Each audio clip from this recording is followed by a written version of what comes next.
दुख की आंधी में मुस्का के जो तू हरि गुण गाए, प्रभु जी करे सहाय, प्रभु जी करे सहाय। मेरे पति को ना उपहार देने की बहुत आदत है, हमेशा गहने और साड़ियाँ लाकर देते रहते हैं। अगर तुझे इन साड़ियों में से कुछ चाहिए तो तू ले जा।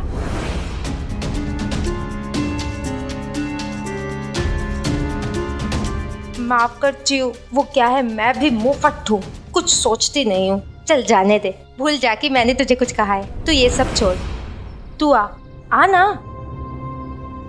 आ इधर। ये देख, ये सब फरसान और मिठाइयाँ मैं पूना से सिर्फ तेरे लिए लाई हूँ।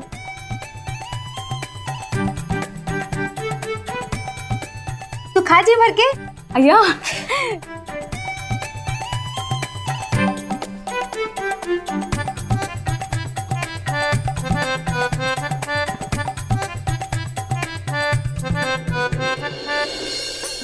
संभल के, मिर्ची है।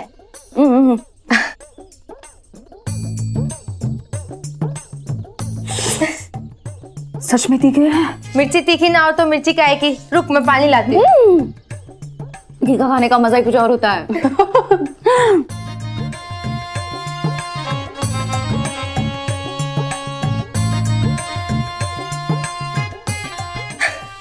तू नहीं सुधरेगी। चल देखकर अच्छा लगा।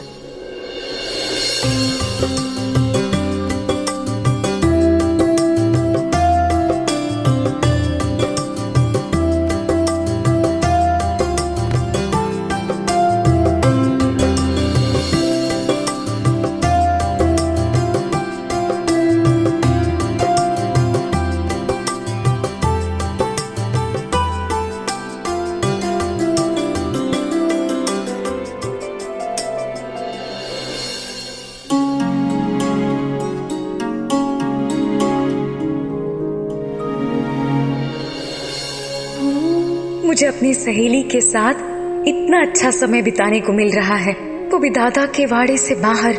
मैं तो भूल ही गई थी कि मैं कभी ऐसी भी थी।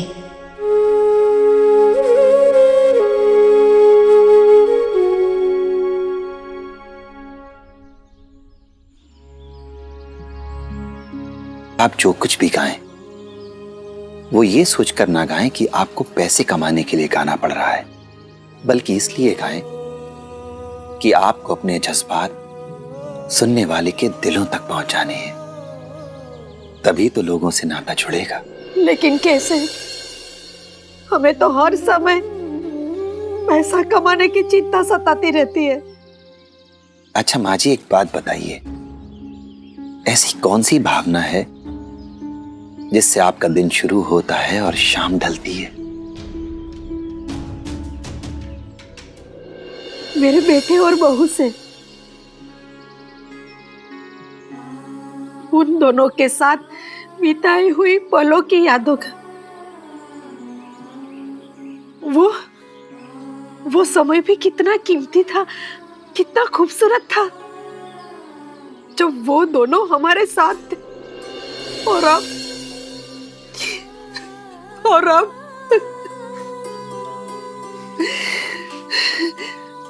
जब सुबह होती है, आँख खोलती हूँ तो उनकी कमी महसूस होती है।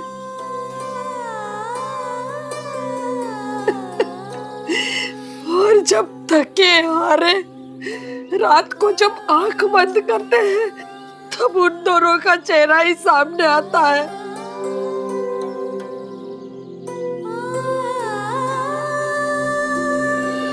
वहिनी, वहिनी, कहाँ है आप? क्या हुआ? ये देखिए, मैं आपकी च्यूताई को सही सलामत वापस ले आई। और देखिए तो जरा, कितनी खुश है। खूब मन लगा मेरे घर पर, मजा आया इसे मेरे साथ समय बिताकर। अच्छा च्यू, मैं चलती हूँ। और हाँ, कल तो खुद आ जाएगी या कल भी तुझे खींच के ले जाना होगा? अरे मेरी माँ, तू जा अपने घर, मैं कल खुद आ जाऊंगी। चलती हूँ।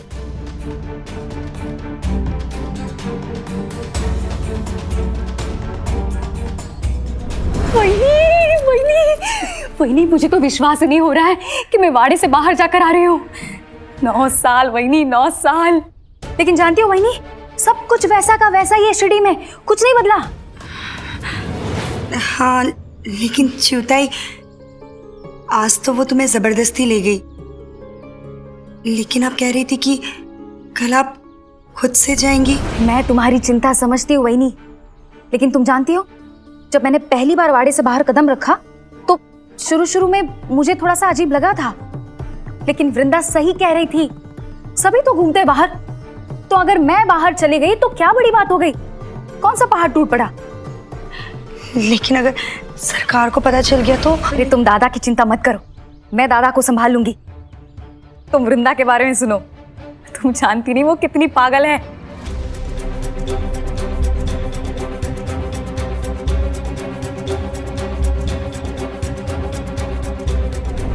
पर पता है वहीनी, उसकी सबसे अच्छी बात क्या है, उसके साथ मुझे बिल्कुल भी ऐसा नहीं लगा कि मैं एक विधवा हूं।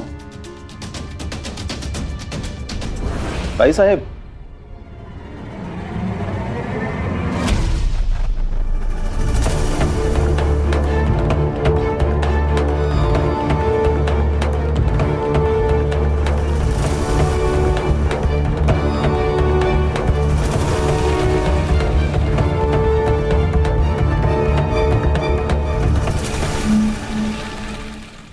मामी जी, मामी जी, मामी जी, मुझे बहुत भूख लगी है, जल्दी से कुछ खिला दीजिए, मैं फिर से खेलने जाऊंगा।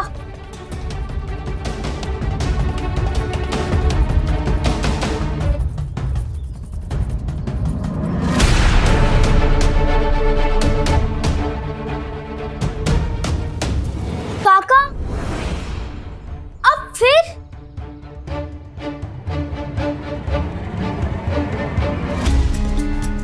गोविंदा, चुपचाप अपने कमरे में जाओ और जब तक तुमसे कहा ना जाए बाहर मत आना। क्यों? बेटा चलो अंदर, मैं तुम्हें कुछ खाने के लिए देती हूँ। वो तो ठीक है मामी जी, लेकिन एक बात बताइए, जब भी ये काका आते हैं आप लोग हमेशा मुझे अपने कमरे में भेज देते हो, क्यों? गोविंदा, अपनी कमरे में जाओ, जाओ। गोविंदा, जिद नहीं करते, तुम कमरे में जाओ, मैं तुम्हारे खाने के लिए कुछ भेजती हूँ, जाओ।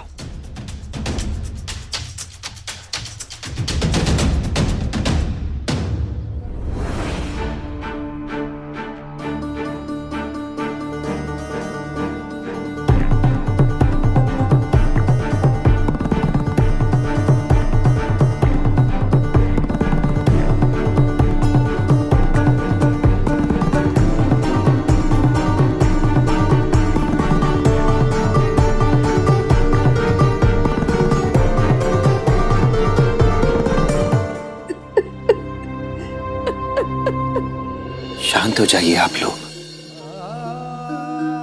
अच्छा, आप उन्हें ही याद कीजिए और उन्हें याद करते हुए खाना खाइए। अगर आवाज दिल से निकले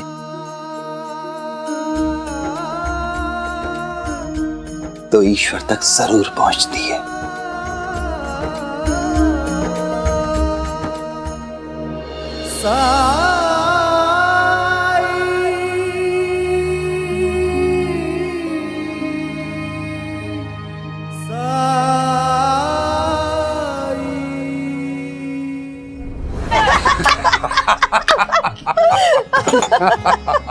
एक किस्सा और सुनाता हूँ। एक साल दिवाली में हम लोगों ने लड्डू मंगाया बांटने के लिए।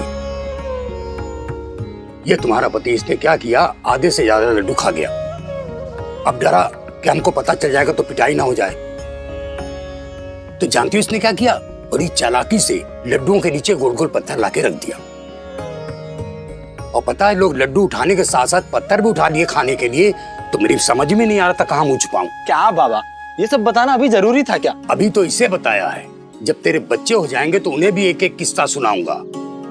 तूने बहुत परेशान किया है, छोड़ेंगे थोड़ी ऐसे तुझको।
सुनो रे प्रभु जी करो सहाय, राह न कोई सिवा तुम्हारे, दया करो रघुराय,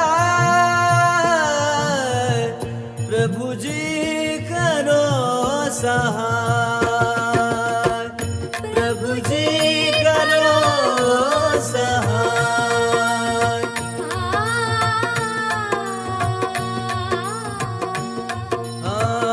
टूट गया हर सपन सलोना,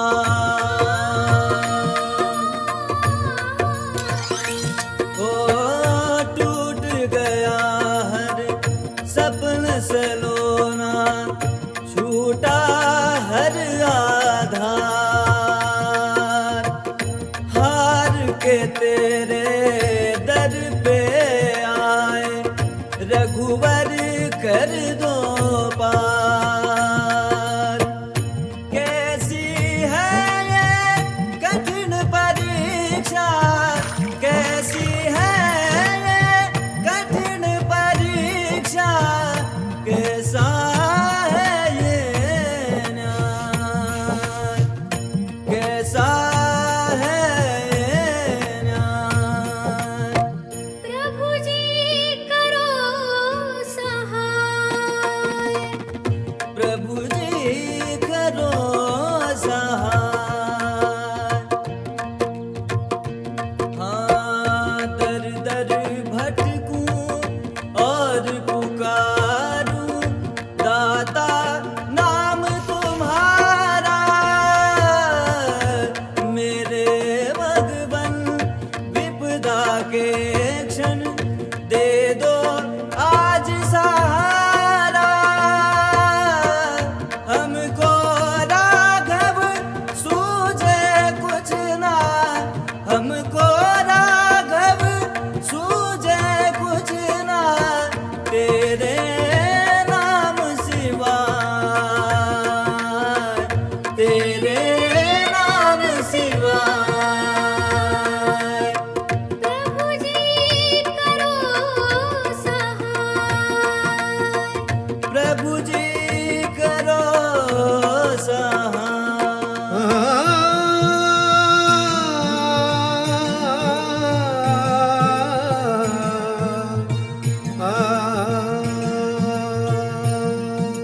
घाव घने सह के ही पत्थर ईश्वर है कहलाए, घोर अगन में सोना तप के निखरे घना सुहाए, दुख की आंधी में मुस्का के जो तू हरि गुण गाए,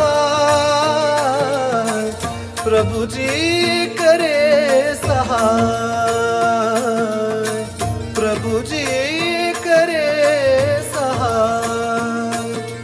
धर के हृदय में रूप हरि का करते जा हर काम, सच्चे मन से जो भी पुकारे सुनते हैं प्रभु राम। हरि के नाम की महिमा ऐसी, पत्थर भी तर जाए, प्रभु जी करे सहाय, प्रभु जी करे सहाय। ओम साई ओम साई ओम साई ओम साई ओम साई ओम साई ओम, ओम साई ओम साई ओम साई ओम साई ओम साई ओम साई ओम। साई ओम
आप जाइए यहाँ से।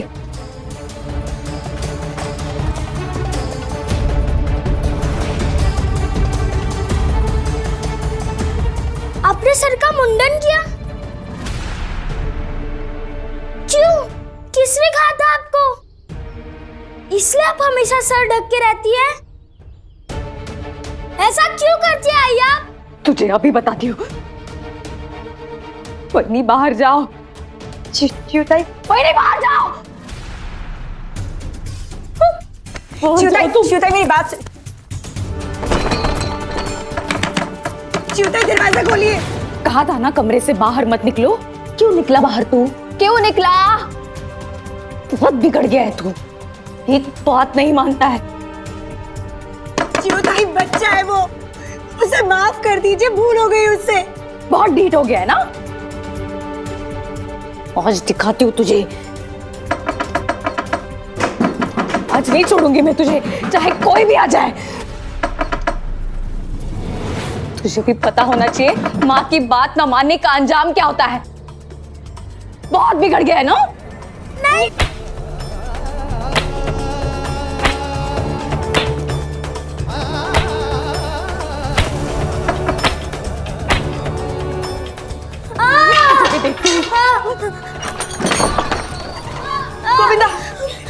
गोविंदा, मामी जी बचाओ।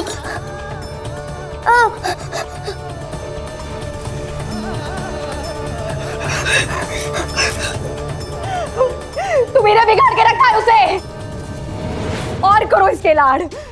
पता नहीं क्या जादू किया है, मुझे अपनी माँ ही नहीं समझता है ये।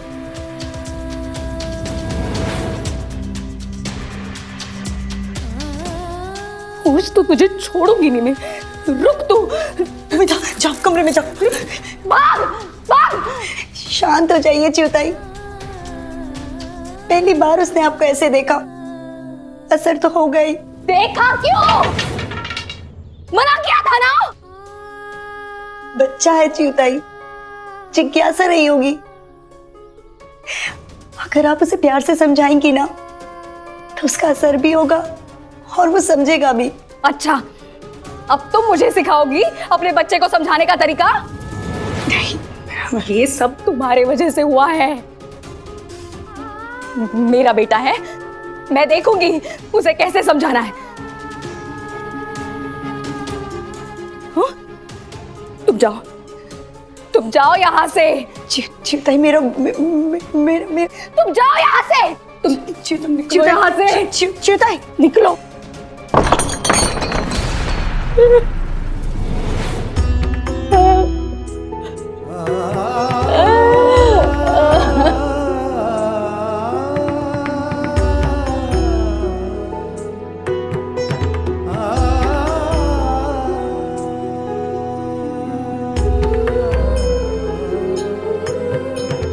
मैं नहीं चाहती थी कि मेरा गोविंदा मुझे ऐसे देखे। मैं नहीं चाहती थी कि कोई भी मुझे ऐसे देखे, ताकि कोई भी मुझे मेरी सच्चाई का एहसास ना दिला सके।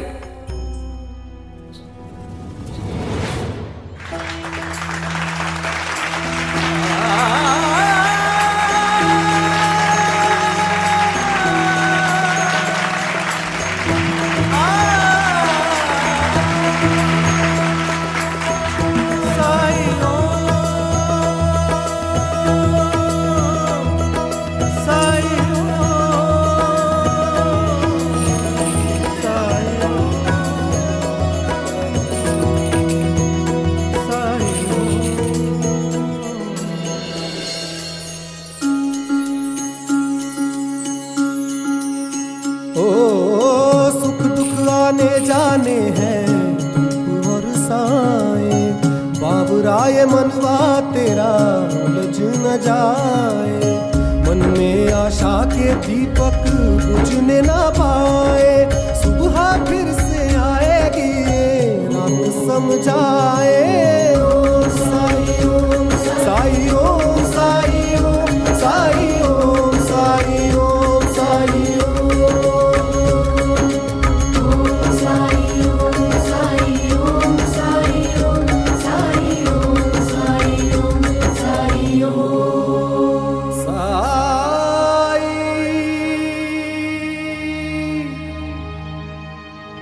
सबने आपको कुछ ना कुछ दिया है, मैं भी आपको कुछ देना चाहता हूं।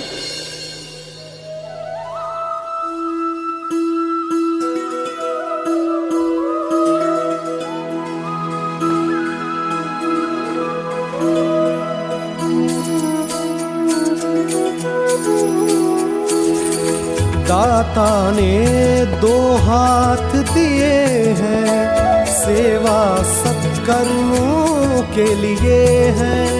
झूठी राह पे क्यों तू जिए है, नेक राह ही है हरि का काम। हरे कृष्णा हरे राम हरे कृष्णा। रख लीजिए इसे, रास्ते में आपके काम आएंगे। शुक्रिया साईं, हम आपकी सीख को हमेशा याद रखेंगे। अब हम जहां कहीं भी भजन गाने जाएंगे तो दिल से गाएंगे।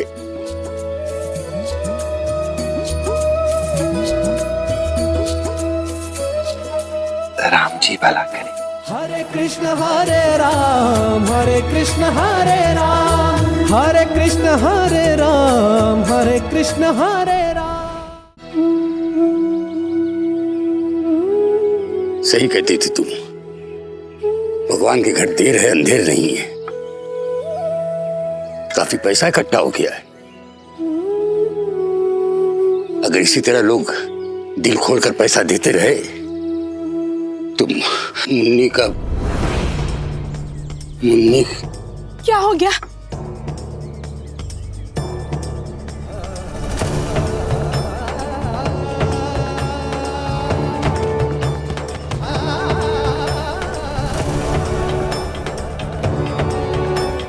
क्या हो गया आपको?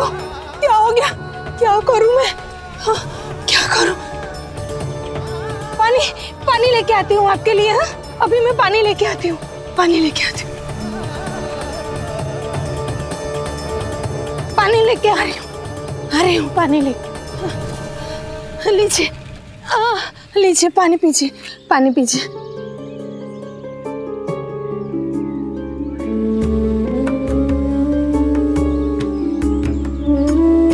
अच्छा लग रहा है आपको? अच्छा, ठीक है ना? हो सकते हो क्या खड़े? हाँ, हाँ, चलो।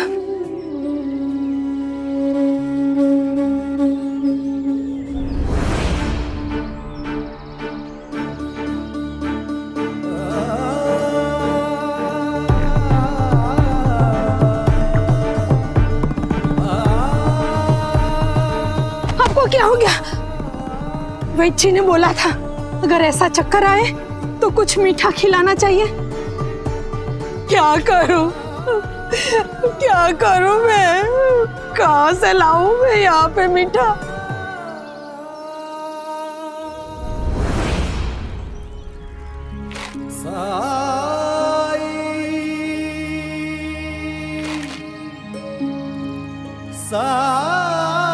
रख लीजिए इसे, रास्ते में आपके काम आएंगे।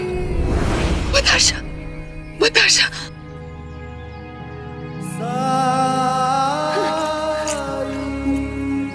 लीजिए, लीजिए, लीजिए बताशा खाइए।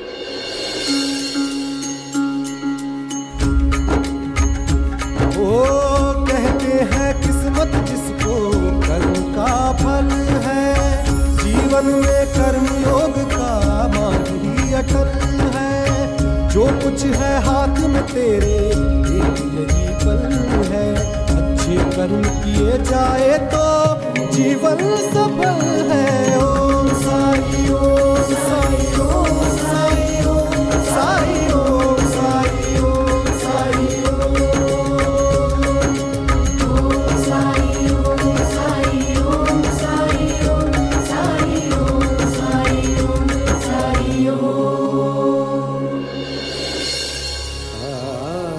हे प्रभु, ये बताशा मीठा क्यों नहीं लग रहा है?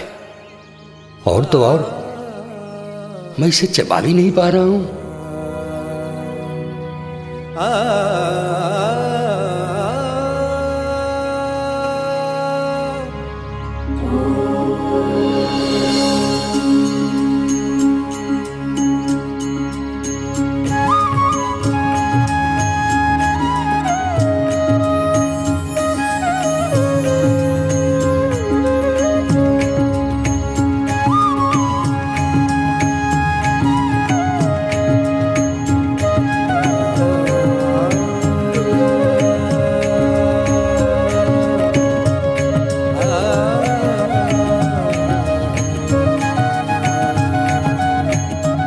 चांदी का सिक्का? ये कहां से? वो बताशा जो तुमने मेरे मुंह में डाला था, उसको मुंह में रखने के बाद कुछ विचित्र सा महसूस किया मैंने। मुझे ऐसा लगा कि मेरी उम्र 10-15 साल कम हो गई। उसके बाद बताशे की मिठास खत्म हो गई और जैसे ही मैंने उसे चबाने की कोशिश की तो मुझे लगा कि मेरे दांतों के बीच में कोई सख्त पदार्थ है। बताशा चांदी के सिक्के में कैसे बदल सकता है? याद है आपको, जब हम शिरडी से विदा हो रहे थे तब साईं ने हमें बताशे दिए थे। ये कहते हुए दिए थे कि रास्ते में काम आएंगे आपको। और वो बताशे मैंने अपने झोले में डाल दिए थे। और भी है मेरे पास, दिखाती हूँ आपको। ये लीजिए, ये देखिए। हाँ?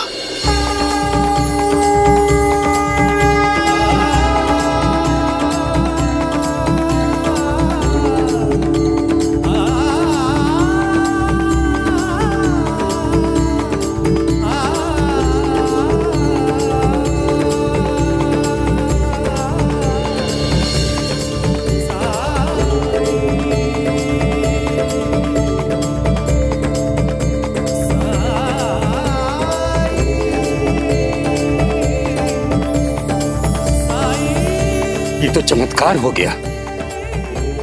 कौन है ये साईं? उसी ने दिए थे ना ये?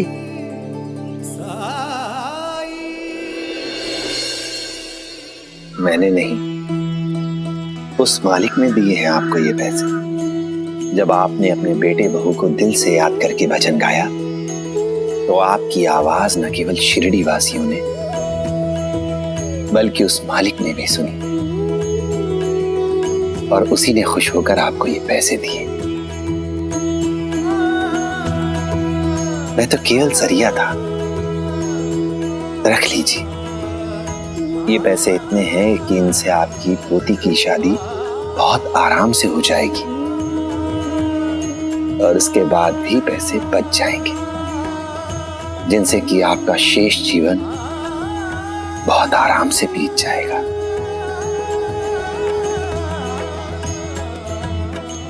राम जी भला करें।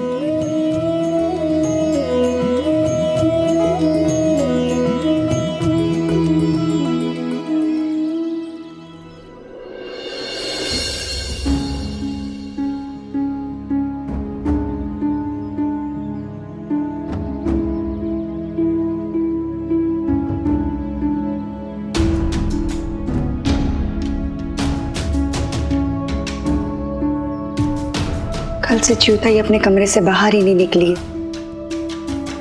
और उस घटना के बाद से गोविंदा भी कुछ खा पी नहीं रहा है।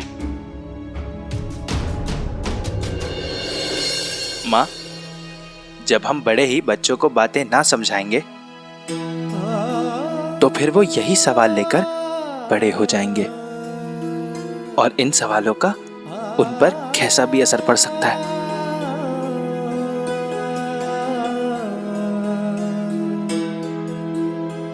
बहुत ही गहरा असर। तो हम करें तो क्या करें?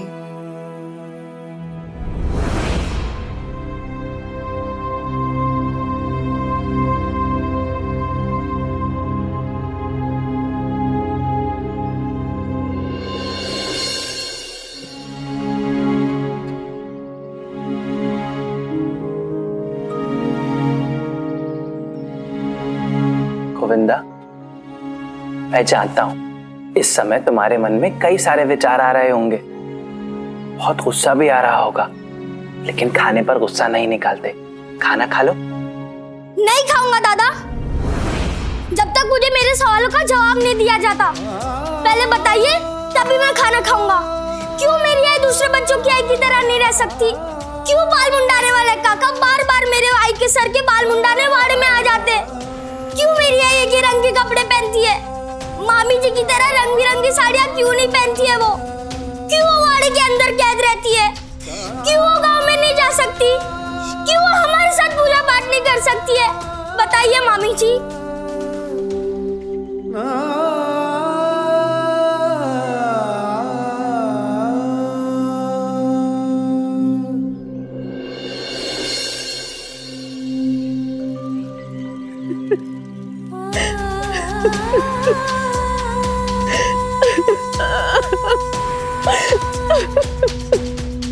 साईं,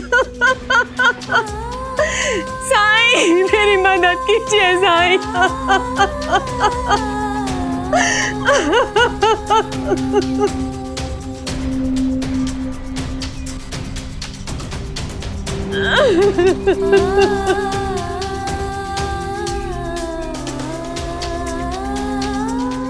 शांत हो जाओ, यहाँ बैठो, रो मत, बैठ जाओ बच्चों।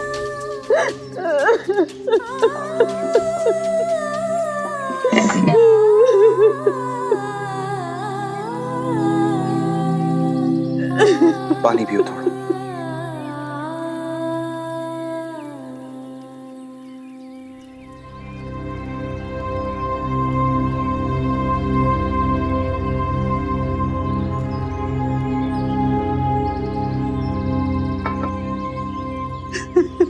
अब बताओ निर्मला, क्या बात है? मुझ पर मुसीबतों का पहाड़ टूट पड़ा साईं। मेरे पति ने मुझे घर से निकाल दिया। घर से निकाल दिया? अब मैं अपनी बच्चियों को लेकर कहाँ जाऊं? इस नन्ही सी जान पर भी उन्हें दया नहीं आई। पर जब मैं भिक्षा मांगने आपके घर जाता था, तब तो मुझे कभी एहसास नहीं हुआ कि परिवार में कोई खटपट, कोई मनमुटाव चल रहा है। इसी बात का तो दुख है साईं। शुरू में सब अच्छे से चल रहा था, लेकिन जब मैंने अपनी बड़ी बेटी को जन्म दिया तो सासूबाई ने मुझे ताने मारे। फिर बात आई गई हो गई। फिर जब मैंने अपनी दूसरी बेटी को जन्म दिया तो सासूबाई मुझे बात बात पर ताने देने लगी। मेरे पति भी उन्हीं की भाषा बोलने लगे, मुझ पर बेटा पैदा करने का दबाव बनाने लगे। जब मैंने अपनी तीसरी बच्ची को जन्म दिया तब तो मेरी दुनिया ही बदल गई। उन्होंने मुझे मेरी तीनों बच्चियों के साथ घर से निकाल दिया।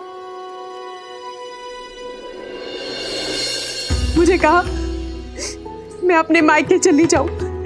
मेरे पति बेटा पाने की आस में दूसरी शादी करना चाहते हैं। क्या इस तरह बोल देने से रिश्ते टूट जाते हैं साईं? और मैं क्यों चली जाऊं? क्या वो घर मेरा घर नहीं है साईं? भले ही मैंने इन बच्चों को जन्म दिया हो, पर क्या ये बच्चियां उनकी बच्चियां नहीं है? उन्हें कोई हक नहीं बनता वो अपने प्यार से, अपने साय से अपनी बच्चियों को वंचित रखे। मेरी बिखर चुकी इस गृहस्थी को अब आप ही टूटने से बचा सकते हैं साईं। मेरी मदद कीजिए साईं। चलो निर्मला, मैं अभी चलकर रवि से बात करता हूं।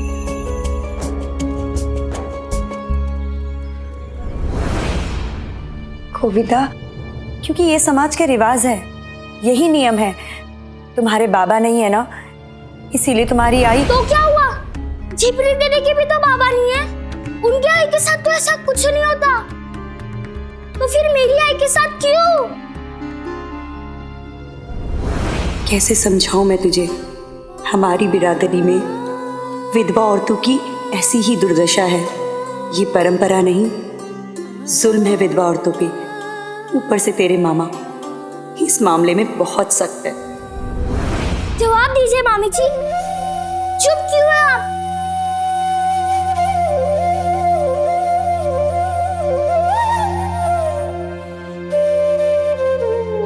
तुम्हारे सारे सवालों का मैं जवाब देता हूँ, लेकिन पहले तुम खाना खा लो। पहले बताइए, नहीं तो नहीं खाऊंगा।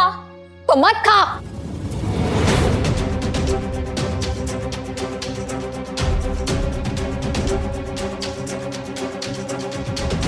तुझे नहीं खाना है तो मत खा। तू खाकर किसी पे एहसान नहीं करेगा, तेरे पेट में जाने वाला है।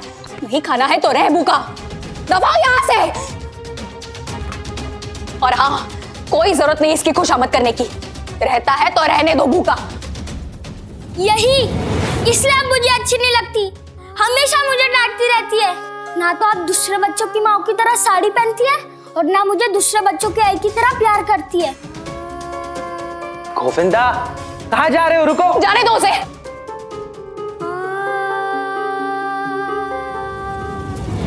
चियुताई, आपने उसके साथ अच्छा नहीं किया। बच्चा है वो, अपनी जिंदगी में वो देखा जिसकी उसने कभी कल्पना भी नहीं की थी। पीड़ा होगी उसके मन में। उसे प्यार से समझाने की कोशिश भी नहीं की, उल्टा उसे डांट कर भगा दिया।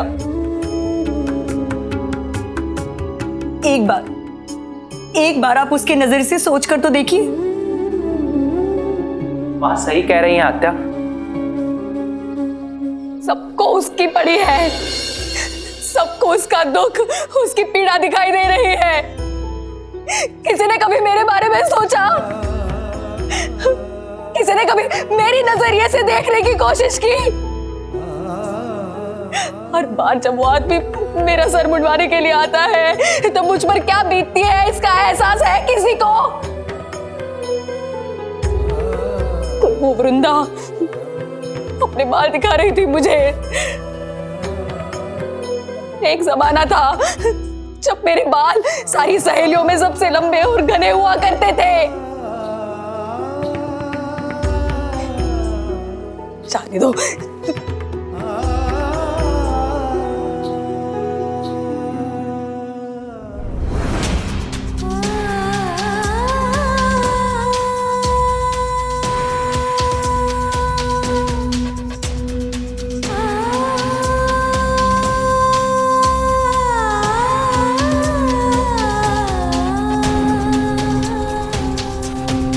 नहीं और दो।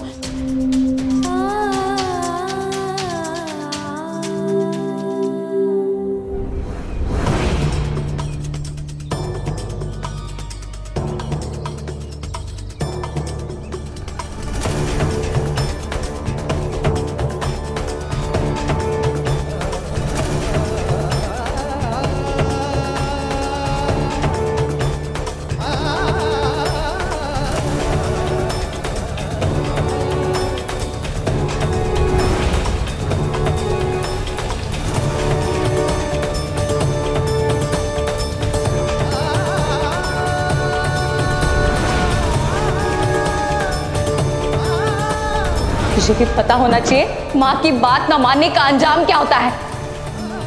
बहुत बिगड़ गया है ना? नहीं।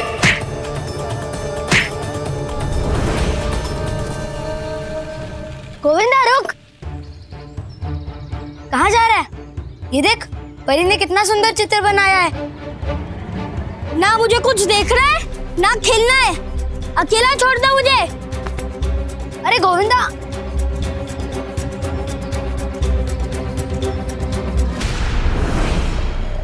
छोड़ो मुझे, छोड़ो, मत चिढ़ाओ मुझे। आई ने मेरा टकला करवाया है, अब मेरे बाल और घने निकलेंगे। और अगर तेरे बाल वापस निकले ही नहीं तो फिर ये तुकाराम से टकलूराम हो जाएगा। गंजू पटेल तेरी खोपड़ी में तेल।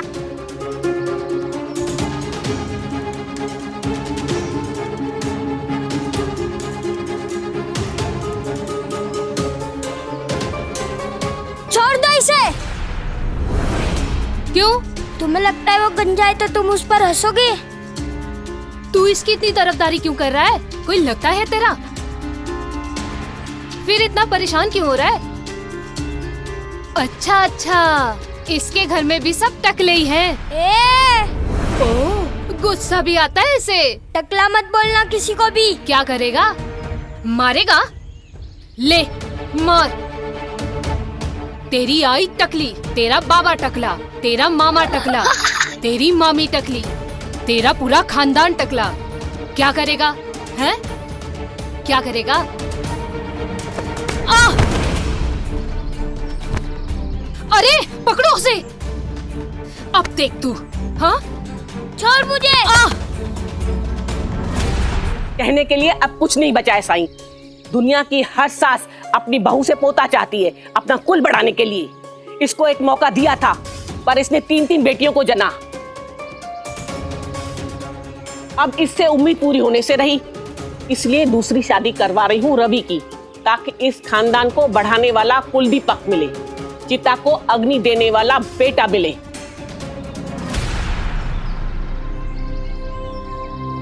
नहीं तो स्वर्ग कैसे नसीब होगा, मोक्ष कैसे मिलेगा? तू कुछ बोलता क्यों नहीं? मुंह में दही जमा रखी है। जो बोलना था आपने बोल दिया आई, अब मैं क्या बोलूं? आपने जो भी कहा वो झूठ थोड़ी है।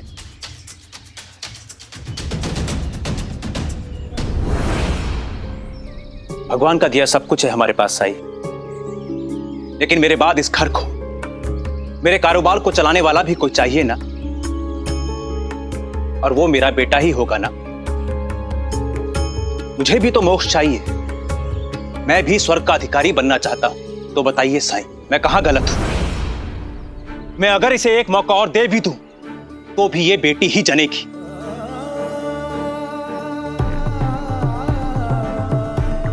इसीलिए मैं दूसरी शादी करना चाहता हूं, लेकिन जब तक ये यहां है मैं दूसरी शादी नहीं कर सकता। इसलिए इसे घर से निकाल दिया है, जाए अपने मायके।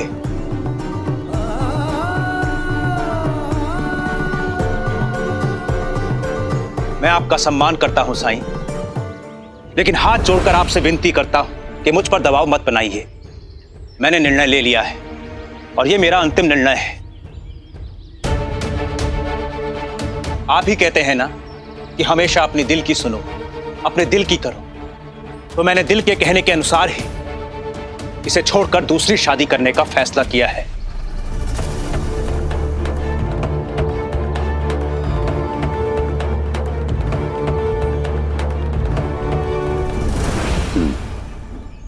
अपने विचार से शायद आप सही कह रहे हैं, लेकिन एक बात मत भूलिए,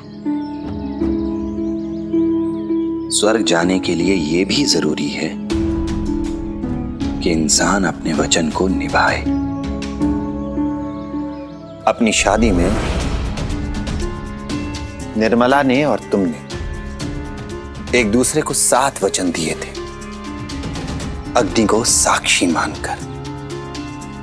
क्या आपको नहीं लगता कि अगर आप उन वचनों को तोड़ देंगे तो आप पाप के भागीदार होंगे? बेटा हो या बेटी, संतान तो संतान ही है ना।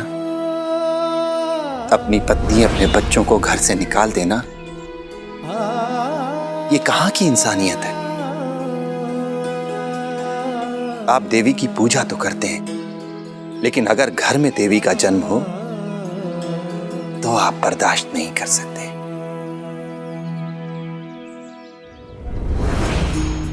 अपनी बेटियों को बोझ समझने वाले को, स्त्री का अपमान करने वाले को, अगर उसका बेटा मुखाग्नि दे भी दे तो भी वो स्वर्ग नहीं जा सकता।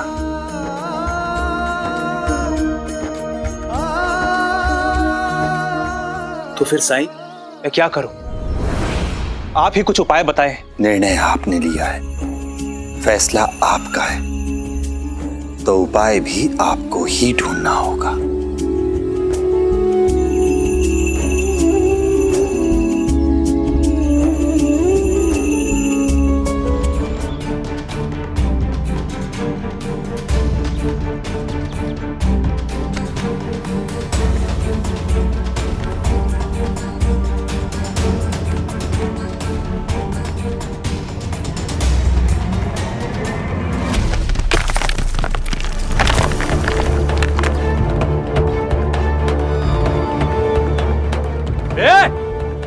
क्या किया तूने? ये उठ, उठ, कितना नुकसान कर दिया तूने? काका, इसमें मेरी कोई गलती नहीं है। उस लड़के ने मुझे धक्का दिया और आपकी दीवार का इतना नुकसान हुआ। झूठ बोलता है, मैंने देखा तुझे दीवार गिराते हुए। साहब उसे छोड़ दीजिए, ये कुलकर्णी सरकार का भांजा है। कुलकर्णी सरकार का भांजा है तो क्या तोड़फोड़ और बर्बादी करने की छूट दे रखी उन्होंने? नहीं ना। आज तो इसे तब तक नहीं जाने दूंगा जब तक कि अपनी गलती सुधार नहीं लेता। खुद कुलकर्णी सरकार आ जाए तब भी नहीं जाने दूंगा इसे। काका छोड़िए मुझे। चुप। काका छोड़िए।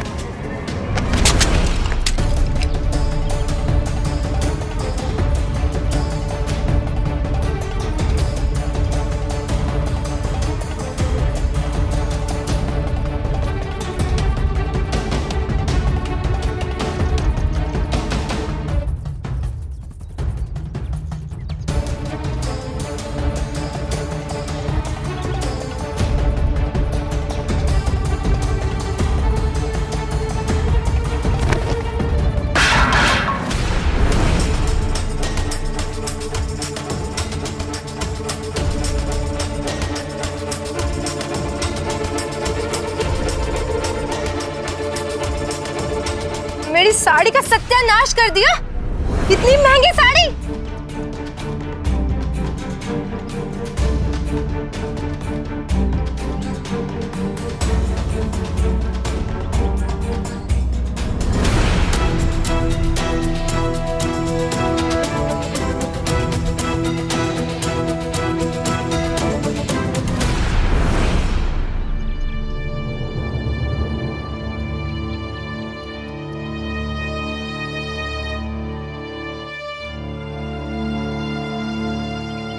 कुछ सूझा?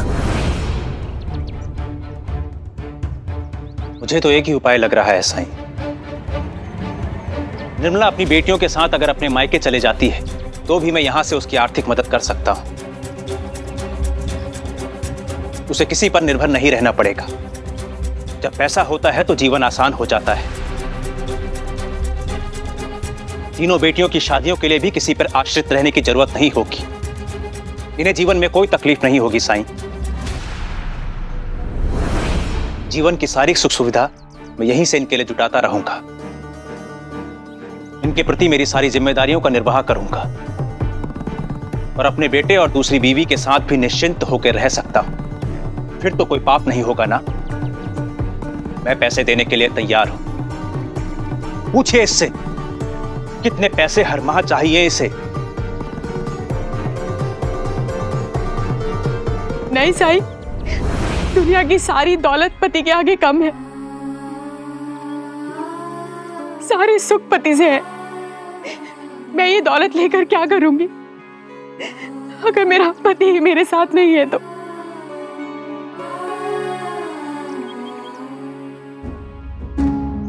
साथ रहने की एक ऐसी चाह है निर्मला, तुम अच्छी तरह से जानती हो कि यहां रहने के बाद भी तुम्हें पति का प्यार नहीं मिलेगा। तुम्हारी बेटियों को पिता का सुख नहीं मिलेगा। इससे तो कहीं बेहतर है कि तुम पैसे ले लो और अपने आई बाबा के घर चली जाओ। उनके साथ खुश रहो वहां। रवि ने कहा ना कि आपको किसी भी चीज की कमी नहीं होगी।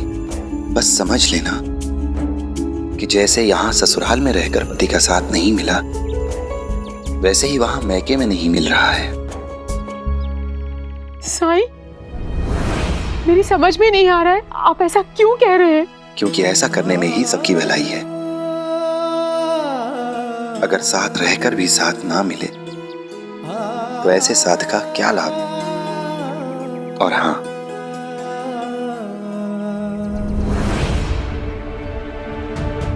मुझे इसमें एक अड़चन लग रही है। अब क्या है साईं? मैं पहले ही मनमाफिक रुपया देने के लिए तैयार हूं। बस इन मां बेटियों से मेरा पिंड छूटे। इनके चक्कर में मेरा भविष्य क्यों खराब हो। भविष्य? इस भविष्य की ही तो चिंता है मुझे, क्योंकि कोई नहीं जानता कि भविष्य में क्या होगा। आज आप इन्हें पैसा देने के लिए तैयार हैं, लेकिन अगर कल आप ही इन्हें पैसा देने में समर्थ ना रहे तो क्या होगा? या अगर आपकी नई पत्नी को इन्हें पैसा देना बर्दाश्त नहीं हुआ, वो इस शर्त को स्वीकार ना कर पाई तो?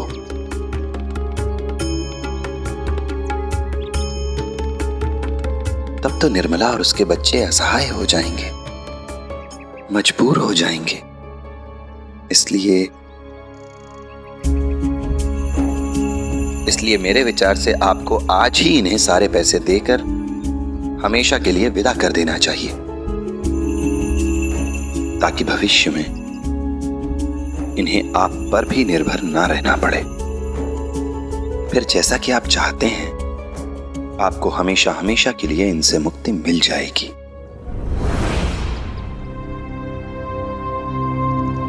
फिर इनकी सूरत तो क्या, इनके विचार भी आपके मन में नहीं आएंगे। साईं, मैंने ऐसा तो नहीं चाहा था। मूर्ख, चुप रह तू। पूरी शिरडी जानती है साईं हमेशा सही बोलते हैं। उनके निर्णयों पे कोई उंगली नहीं उठा सकता है। और तू इन पर पक्षपात का आरोप लगा रही है। अरे दूर दूर से लोग आते हैं इनसे सलाह लेने। हमें मंजूर है साईं, बताइए कितने पैसे देने होंगे?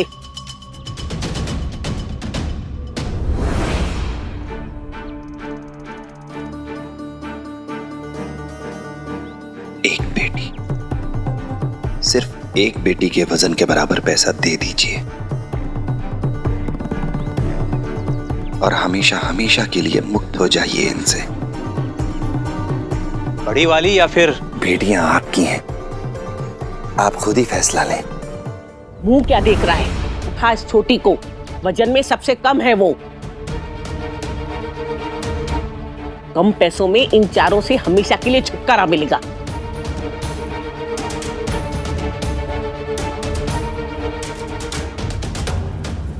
ठीक है साईं, मैं छोटी बच्ची के वजन के बराबर पैसे देने के लिए तैयार हूं।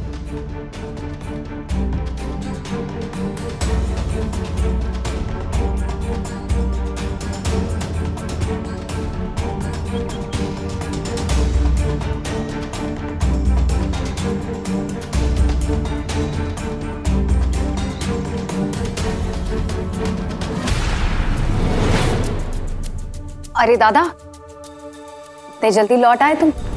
हाँ, अपेक्षा से पहले कार्य संपन्न हुआ तो मैं चला आया।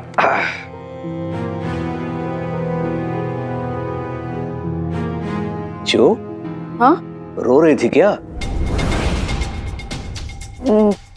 नहीं, वो तीखी मिर्ची खाऊंगी तो आंखों से आंसू तो आएंगे ही ना। जो? इससे पहले मैंने तुमसे कभी कुछ नहीं कहा, लेकिन अब कह रहा हूं, ये मसाले, मिष्ठान, व्यंजन, इनसे थोड़ा दूर ही रहो। एक विधवा के लिए ये सब चीजें वर्जित होती है। जो? बैठ।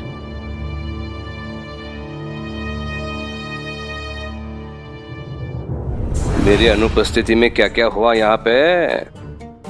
माँ बेटे ने कोई नई खिचड़ी तो नहीं पकाई, या फिर गांव की, पड़ोस की कोई खबर जो मुझे मालूम होनी चाहिए? एक तुम ही हो जिस पर मैं विश्वास करता हूं, भरोसा करता हूं। गोविंदा की करनी के बारे में दादा को बताकर कोई फायदा नहीं है।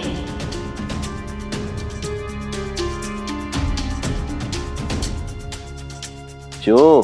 हाँ? क्या सोच रही हो? नहीं, कुछ है ही नहीं, होता तो बता नहीं देती। वही तो कहा ना मैंने, मुझे केवल तुम पर भरोसा है। चिऊ! चिऊ!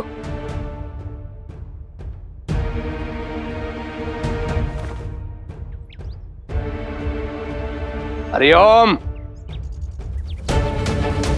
क्या है?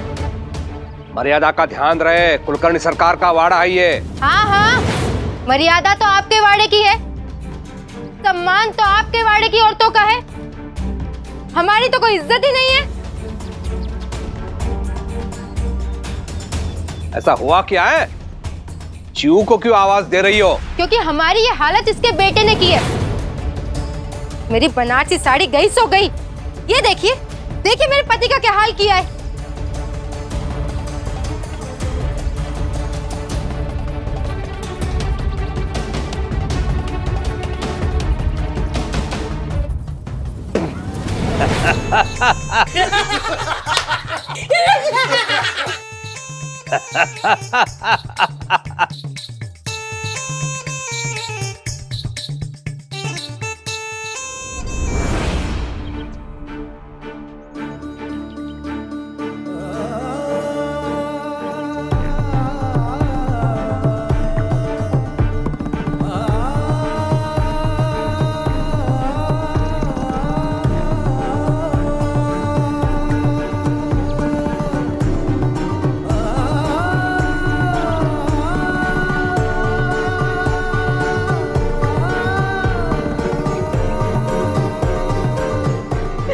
ऐसा मत कीजिए। हमें पैसों की नहीं, आपकी जरूरत है।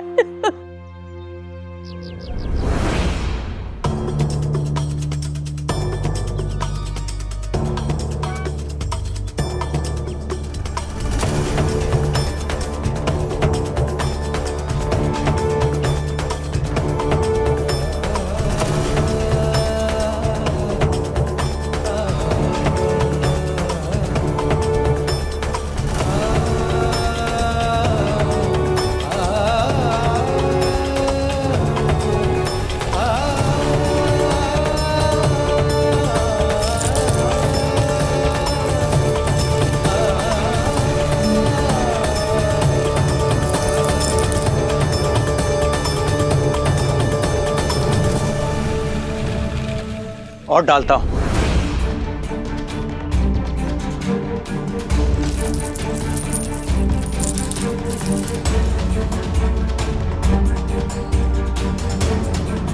आपके भांजे ने मेरे पति पर हमला किया और आप हंस रहे हो। हरिओम। दादा तुम रुको, इसके लिए तो मैं ही काफी हूँ।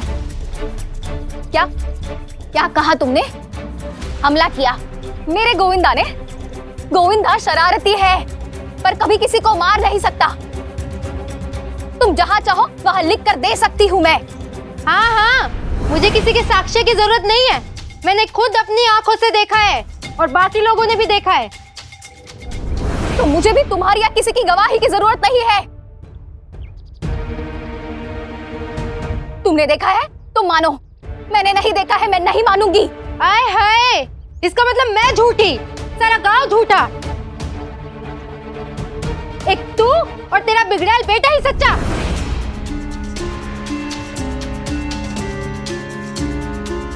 सच तो ये है कि जब बाप का साया बच्चे के ऊपर से उठ जाए और माँ को उसी कोई फिक्र ना हो तो बच्चा तो बिगड़ेगा ही। वृंदा,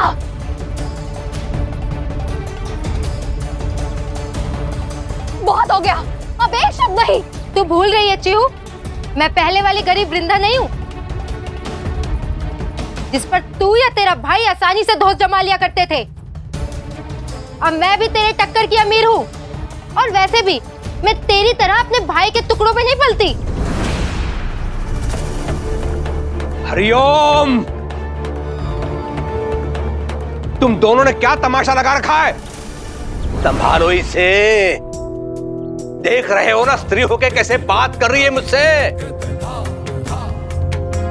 अपनी स्त्री के जिह्वा पर नियंत्रण नहीं रख पा रहे हो तुम, इसके मन पर कैसे नियंत्रण रख पाओगे? यहां देखो, ये मेरी धर्मपत्नी रुक्मिणी, ये मेरी बहन चिऊ। आज तक इन दोनों ने कभी भी मेरी इच्छा के विरुद्ध, कभी भी मुझसे बिना पूछे कुछ भी नहीं किया है।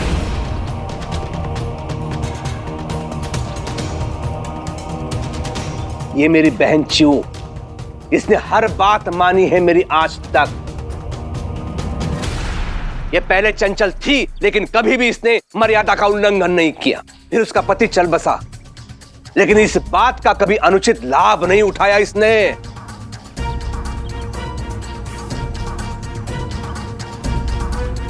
बल्कि मेरे मान सम्मान का, मेरी प्रतिष्ठा का हमेशा ध्यान रखा।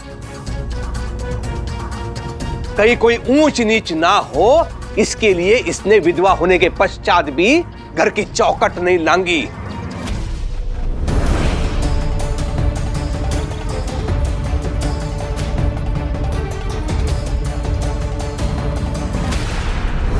हरिओम। मैं भी अपनी बहन की तुलना किससे कर रहा हूं? हम संस्कारी लोग हैं, संस्कारी, शास्त्रानुसार विधि विधान का सम्मान करने वाले लोग हैं, तुम जैसे नहीं है। हरिओम।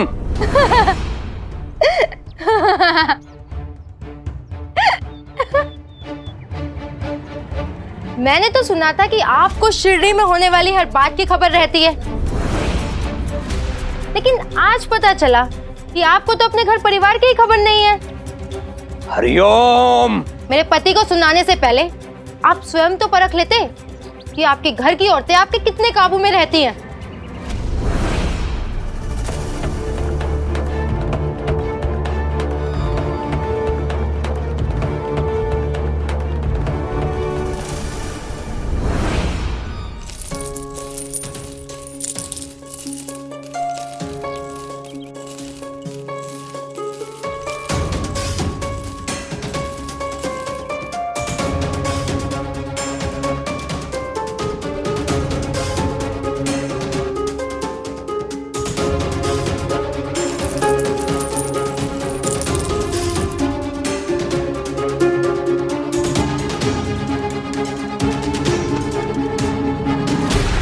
और लेके आता हूं।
कैसे संभव है आई?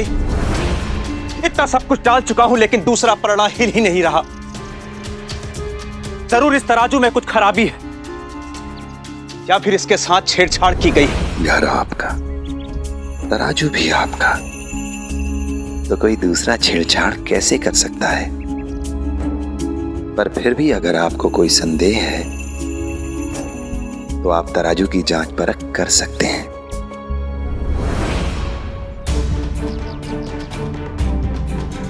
हाँ हाँ देख, कहीं कुछ अटका तो नहीं हुआ है दूसरे पलड़े के नीचे? हाँ।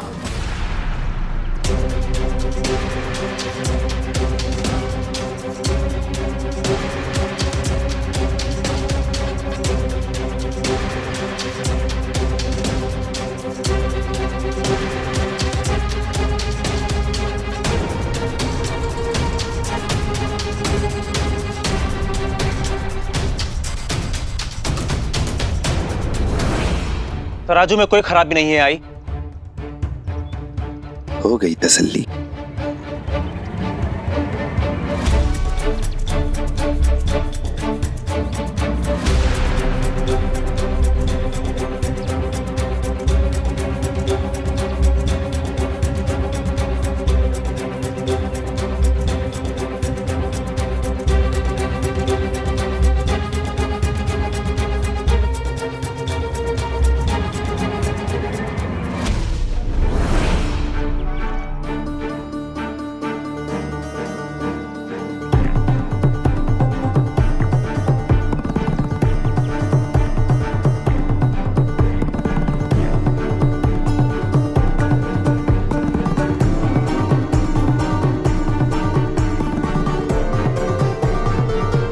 आई, ये क्या हो रहा है आई? मुझे कुछ समझ में नहीं आ रहा। और ये तराजू?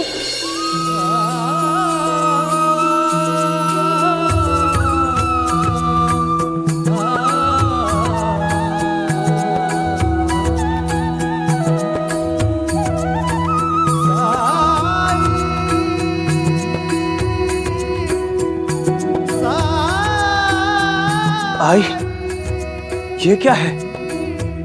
आई, जो मैं देख रहा हूं क्या वो आप भी देख पा रही हैं?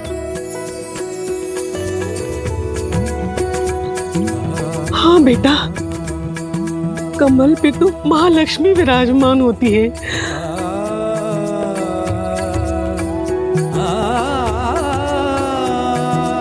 मतलब ये उनका अंश है, उनका स्वरूप है।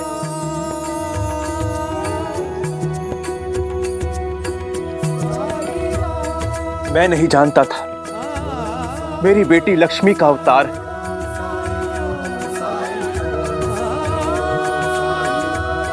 ऐसा क्या देख लिया इन लोगों ने कि हाथ जोड़ रहे हैं?